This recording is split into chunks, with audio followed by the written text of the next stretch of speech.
We know zoning ordinances set forth rules for various building and area uses. But how are residential zoning ordinances that prescribe the boundaries for single-family dwellings handled? Can a municipality establish its own definition of family or require that only related individuals live together? The 1990 case of Borough of Glassboro versus Vallorosi examines these questions in the context of one New Jersey college town. In July of 1986, the Borough of Glassboro, New Jersey, amended an ordinance regarding dwellings in its residential districts.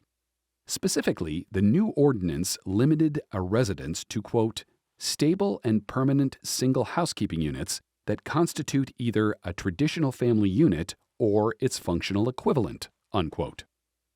That same year, Diane Vallorosi bought a home in one of Glassboro's residential districts.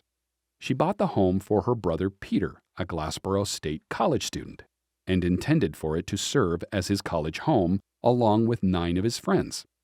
In September, the 10 college students moved in. Each had his own lease, renewable at the end of the semester. The student roommates often cooked for each other, ate together, and shared household chores and food shopping duties. They also had a common checking account for bills and food and shared a phone. Most of the students were sophomores at the time, and all 10 intended to stay in the home for the entire time they attended Glassboro State. That same month, the borough sought to enjoin the students' use of the house in trial court, claiming the group wasn't a family and that its occupancy violated the ordinance.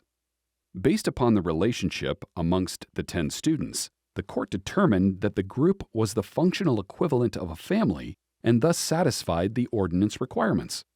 The appellate court affirmed, and Glassboro appealed.